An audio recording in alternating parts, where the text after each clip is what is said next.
भारत में हिंदू परंपरा के अनुसार हमारा पूर्वजों ने युगों युगों से तीर्थ यात्रा करते आ रहे हैं। इसलिए तीर्थ यात्रा का महत्व बहुत गुरुत्वपूर्ण है। आज इस वीडियो में हम आलोचना करेंगे तीर्थ यात्रा क्या है, तीर्थ यात्रा करना क्यों जरूरी होता है, इसमें हमको क्या लाभ मिलता है, तीर्थ यात्रा करने का समय क्या क्या करना चाहिए, क्या क्या नहीं करना चाहिए, तीर्थ यात्रा और पर्यटन में क्या प्रभेद है। नमस्कार दर्शक मित्रों, मैं हूं अमृत रंजन। आप देख रहे हैं समस्या का समाधान। समस्या समाधान चैनल को आप लोगों को बहुत बहुत स्वागत, बारंबार स्वागत।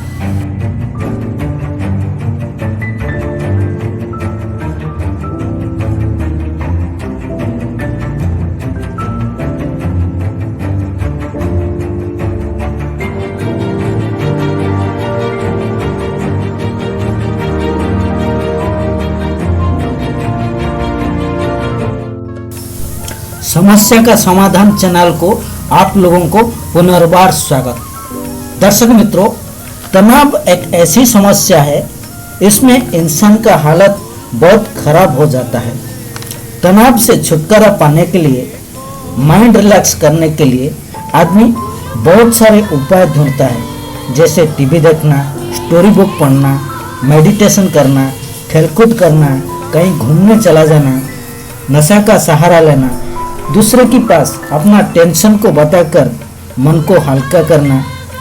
इसी से तो कुछ क्षण के लिए आदमी तनाव मुक्त हो जाता है, लेकिन ये परमानेंट सॉल्यूशन नहीं होता है तनाव मुक्त होने का। आदमी जिस जगह पर रहता है, इसी जगह पे सांसारिक, सामाजिक, व्यवसायिक, राजनैतिक तनाव तो लगा रहता है। तो इसी खटराल तनाव से छुटकारा पाने के लिए, अपना मन को शांत करने के लिए किसी दूर स्थान को जाना चाहता है। नया स्थान को जाने के लिए उसका इच्छा होता है, जहाँ परिवेश शांत हो, जिस जगह पे जलवायु शरीर पूर्ति के लिए उपयोगी हो, प्राकृतिक सौंदर्य से परिपूर्ण हो, जिसको देखने से मन प्रफुल्लित होता है और इंसान अपना टेंशन को भूल जाता है या कुछ समय के लिए टेंशन मुक्त हो जाता है। लोगों का इस मनोस्थिति के लिए दो शब्द निकलता है, पर्यटन और पर्यटक। जो ऐसे घूमने वाला जगह हो, इसको पर्यटन स्थल बोलते हैं और घूमने वाले लोगों को पर्यटक बोलते हैं। पर्यटन स्थल घूमने से आदमी पूर्ण रूप से तनाव मुक्त नहीं होता है। तनाव मुक्त होने के लिए इंसान के अंदर सटीक ज्ञान होना जरूरी है। ज़्यादातर लोग जड़ वस्तुओं के माध्यम से अपना शारीरिक और मानसिक सुख पाना चाहते हैं। फिर लोगों का अंदर इस जड़ वस्तुओं का चाहत इतना बढ़ जाता है, तो इसी के बिना दुखी हो जाते हैं। इंसान शरीर को सुख देने के लिए और मन को शांत करने के लिए जड़ वस्तुओं का पर निर्भरशील है। इस जड़ वस्तुओं के माध्यम से हमारा मन के अंदर गंदगी पैदा होता है। काम, क्रोध, लोभ, मोह, अहंकार, ये सब जो इस जड़ वस्तुओं के माध्यम से पैदा होता है और हमारा मन को तनाव में भर देता है। उदाहरण के लिए, मोबाइल एक ऐसे वस्तु है जो किसी आदमी के पास से छूट जाए तो आदमी तनाव में आ जाता है। ऐसे और जड़ वस्तुओं, टीवी, फ्रिज, एयर कंडीशन इत्यादि बिना इंसान की जिंदगी हराम हो जाएगी। इसलिए इंसान मन को शांत करने के लिए जो निर्णय लेता है, परीक्षण में वो दुखप्रद होता है, लेकिन शांत मन से जो निर्णय लेता है, परीक्षण में वो सुखप्रद होता है। मन को शांत करने के कोशिश करना और एक शांत मन तैयार करना दोनों अलग बात है। मन को शांत करने के लिए मनुष्य दूसरे का ऊपर निर्भरशील होता है, जड़ वस्तुओं का ऊपर निर्भरशील होता है, लेकिन शांत मन तैयार करना एक आध्यात्म मार्ग है। ऐसे ही शुरू होता है विज्ञान और आध्यात्म विज्ञान। विज्ञान यंत्र का ऊपर विश्वास रखता है, लेकिन आध्यात्म विज्ञान स्वयं पर एवं परमात्मा पर अटूट विश्वास है। लेकिन आध्यात्म अभी लोगों का नज़र में अंधविश्वास बन गया है। आध्यात्म वो सूक्ष्म चेतना है जो इंसान को चेतनामय बना देता है। आध्यात्म मार्ग मन में संतुलन बनाए रखता है। जहाँ साधारण लोग मन को टेंशन से दूर रखने के लिए पर्यटन में जाते हैं, प्राकृतिक सौंदर्य को उपभोग करने के लिए जाते हैं, जगहों के बारे में जानने के लिए, अपना शरीर की पूर्ति के लिए जाते हैं, वहाँ आध्यात्म मार्ग लोग पुण्य प्राप्ति, मुख्य प्राप्ति, साधना सिद्धि, भगवान की कृपा लाभ, अपना मन की पाप और कलुष को धोने के लिए, सिद्ध पुरुष से मिलने के लिए, अपना शरीर और मन का ऊर्जावान और चेतनामय करने के लिए तीर्थस्थल को जाते हैं। भारत में युगों युगों से हमारा पूर्वज तीर्थ यात्रा को महत्व दिए हैं। जीवन में सुधार, कल्याण और समस्या निवारण के लिए तीर्थ यात्रा बहुत पुण्यदायक होता है।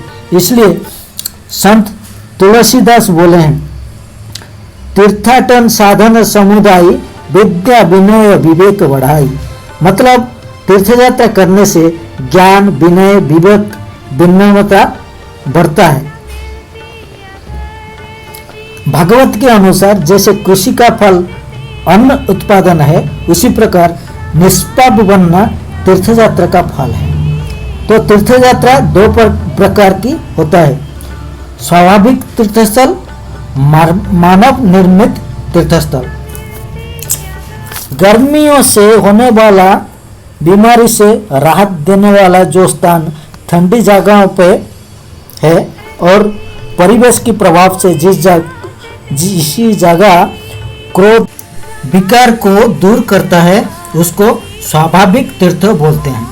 जो स्थान शांत है और लंबे समय तक महापुरुषों के द्वारा लंबे समय तक साधना के कारण पवित्र हो गए हैं, उसको मानव निर्मित तीर्थस्थल कहा जाता है। आधुनिक भौतिक विज्ञान भी इस बात को मानता है, जिस जगह पर लंबे समय तक अच्छा और बुरे कार्य किया जाता है, अच्छे या बुरे शब्द बोले जाते हैं, उस पर उनका असर होता है।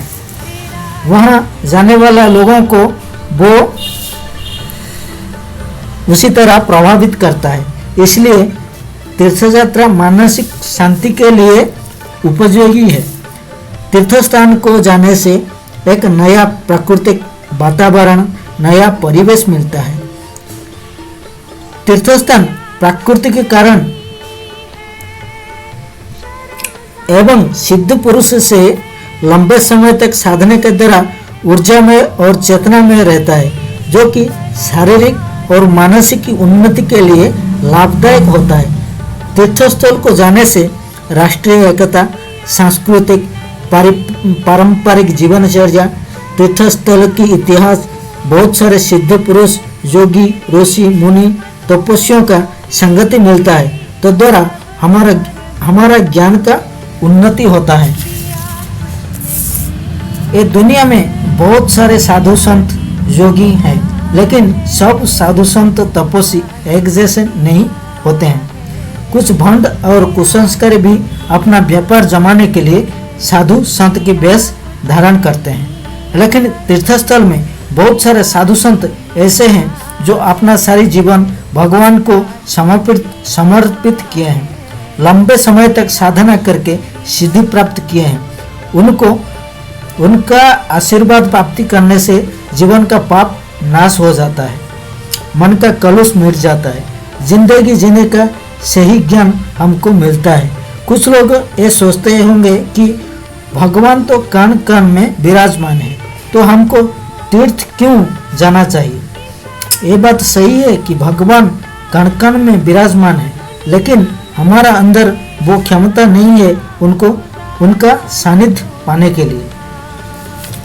उदाहरण के लिए हमारा घर के अंदर सब जगह पे बिजली है, लेकिन प्लग पॉइंट से हम बिजली को यूज कर पाएंगे।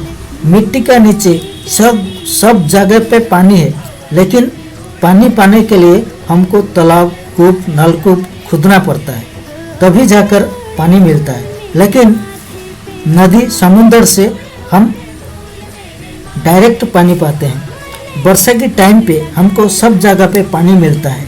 इसलिए तीर्थ यात्रा और पुण्य कमाने के लिए समय भी बहुत महत्वपूर्ण है। इसलिए तीर्थस्थल पर समय, तिथि, महीना का अनुसार भीड़ जमता है और इसी समय पर ज़्यादा साधु संत तीर्थस्थल को आते हैं और तीर्थयात्रियों को साधु संत का आशीर्वाद का फल मिलता है।